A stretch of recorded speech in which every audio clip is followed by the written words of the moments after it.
Welcome back to Now TV or I Am Just Jen YouTube channel. Day 2, and the drama continues. I will go try again at another pawn shop.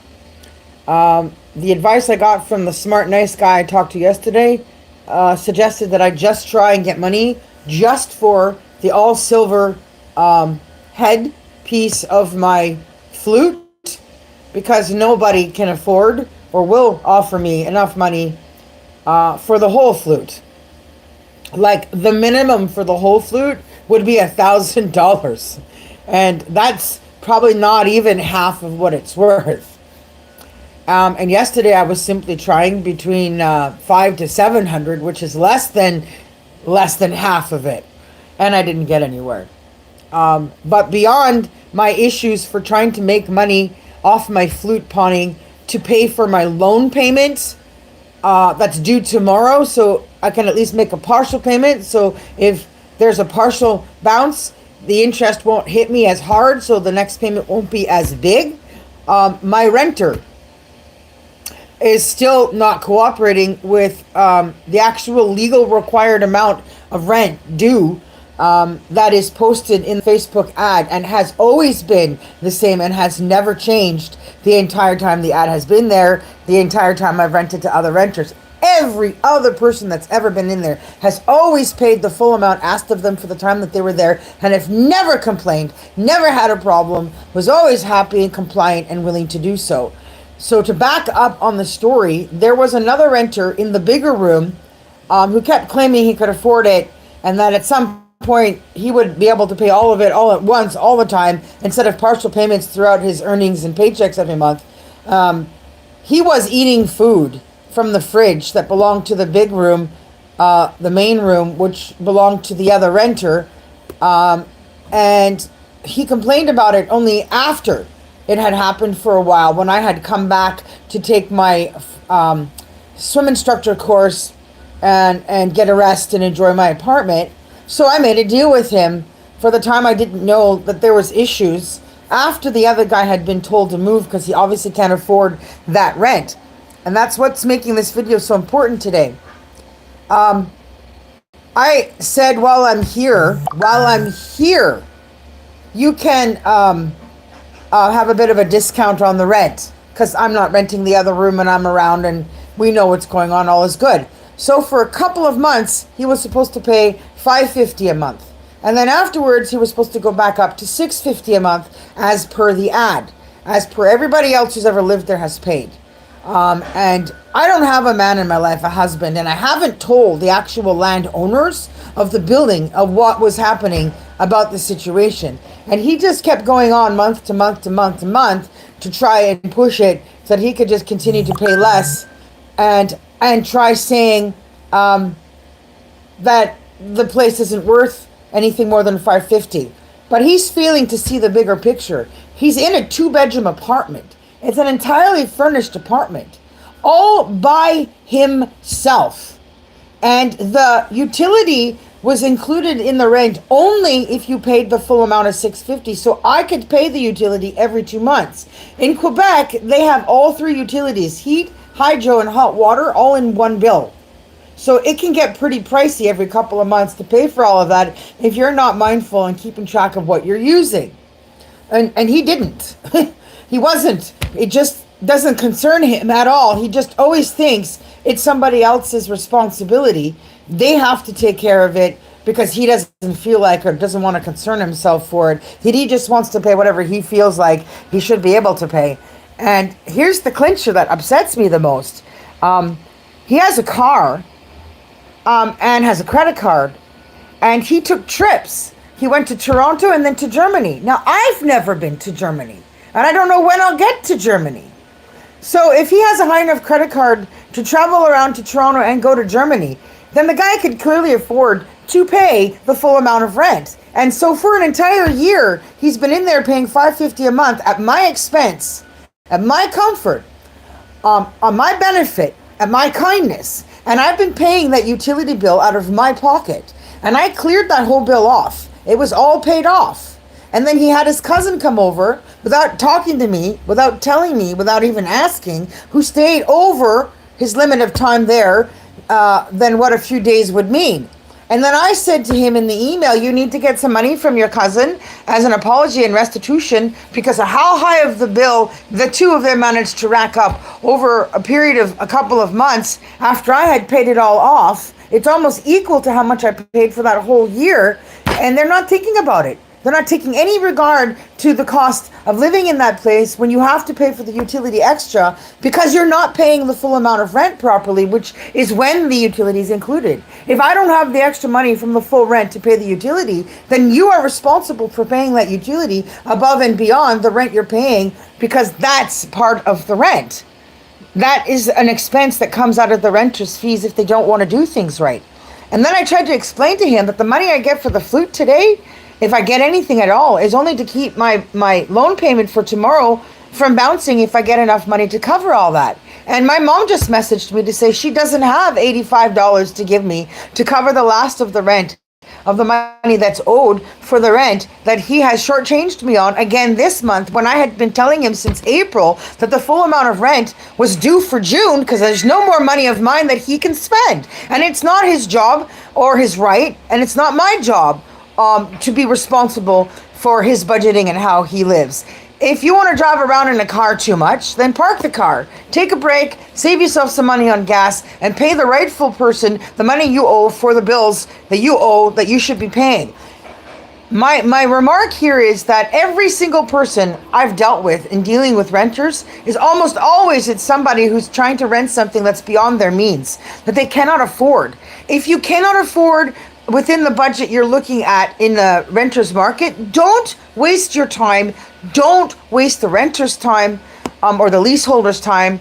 If you can't do it, then go to something else and look for something you can pay because you are financially obligated. You are legally responsible for paying the full amount that's within the advertisement, and that's the expectation of the person who's leasing out or renting out the property. They want a guarantee of knowing that people in there can afford what they're being asked to pay, as is their right to for the price that they're listing the place.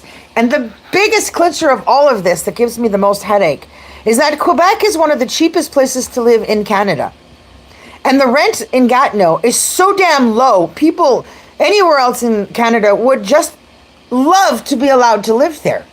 Would love to have that rent level, that low of a rent. And nobody would be complaining about paying $650 a month to live in a 2-bedroom apartment by themselves while I figure out what I'm going to do with the bigger room and the rest of my apartment, whether I do or don't rent it. And they would happily pay that $650 because they're getting the whole apartment and the privacy of access to that place to themselves. And so trying to pay even less for what is already low compared to rent across Canada is absurd. So I said, you have to make your decision on what you want to do because it can't go any further. So I'm making this video because I'm going to be telling the landowners all about what's happened over the last year, and I will send them the information that goes with it so they can figure out what they're going to do because I don't own the building. I'm just a leaseholder for the apartment. So the upper hand of power is in their control and they will do whatever's necessary. My job is to just tell the truth and just own it, offload the responsibility and the stress I've had for the last year dealing with somebody who tried to make out like they couldn't afford or didn't have the means to live at as high of a level as they clearly did have. And that hurt me because that's taking advantage of me, taking advantage of my kindness and my heart, and to keep trying to make out like I'm not being fair or reasonable when it's them being unfair, unreasonable because they don't understand what their responsibility is and keep refusing to own up to it. To try and tell me I want to pay $550 again for one more month and pay $650 in July when I had told them in April that the end of the $550 has come because there's no more money. I have nothing. There is nothing left. And you must pay the full amount because I must be able to pay the utility something so they don't cut it off. It's not registered. And he still refused to send the full amount. Now I have to send the landowners a short amount of rent because I ain't got it. And I already repeatedly said I ain't got it. And I did the videos yesterday with the flute, and he watched that, and I didn't get money yesterday for the flute. And then I had to explain that the flute money goes to another bill because I'm still waiting for my credit card to come back, the new credit card, so I can access the fund on that, which I wouldn't have a problem paying my loan payment with if I had that new card. But because of the Zipcar rental madness that went wrong in Toronto, I am now in this situation. And I have no control over when the vocal investment money is going to come. That's also not my problem. So I have no choice but to give it to the landowners the way it is and tell them what's going on. They have to wait for the rest of the money, and then they have to go after him on their own volition for non-payment of rent. I will show them what the ad says, and that the ad has always been for that amount.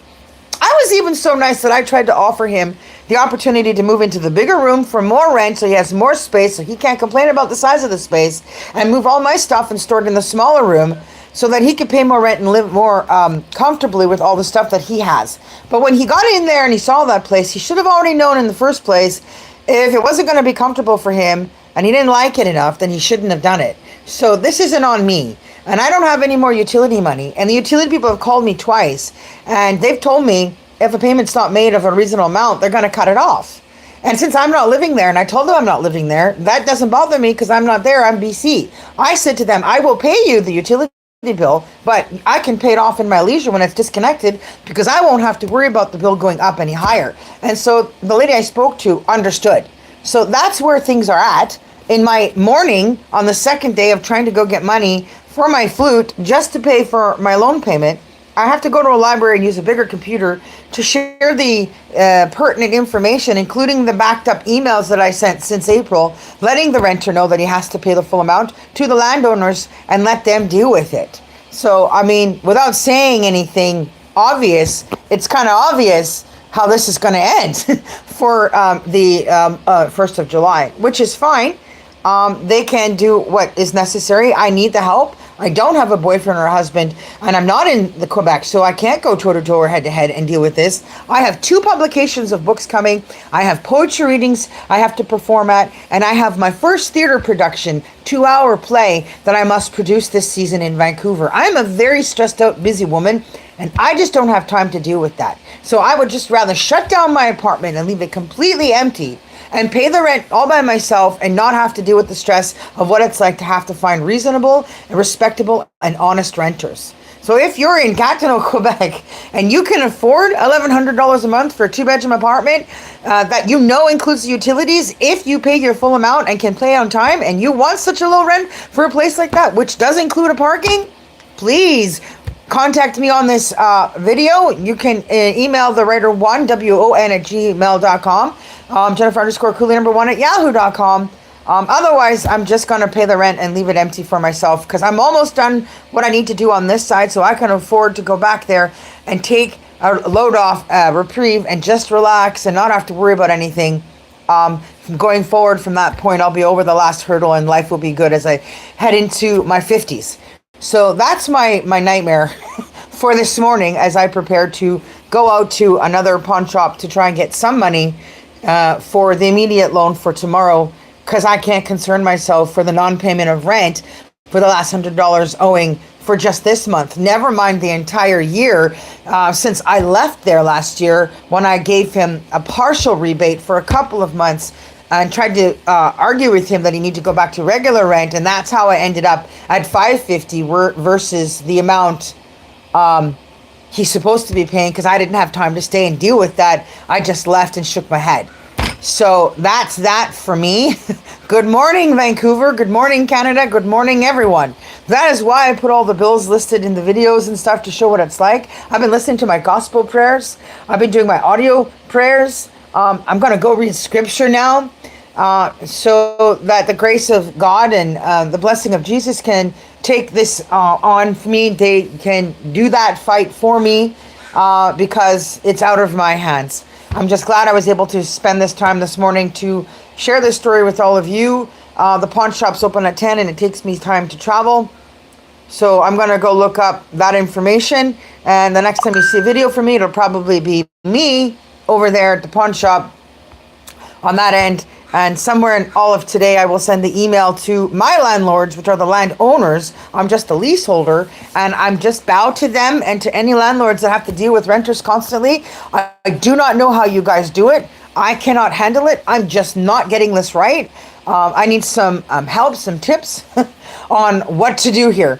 But for now, I'm just going to stop because I can't deal with it. If I can't use that apartment to make a little bit of money on the side, have some secondary source of income from it, then I'm just going to leave it empty and shut down the utility and pay it off in my leisure and do nothing about the apartment. I don't have another solution for it. So anyways, you guys, I'll see you when I get to the pawn shop, and we'll see what happens at the first one, whether I have to go to a second one. Hopefully I just get something for tomorrow. Bye for now, guys. You can support, help, e-transfer at those emails. I'll put stuff in the description. Thanks for watching. Peace out. And talk to you later. Bye.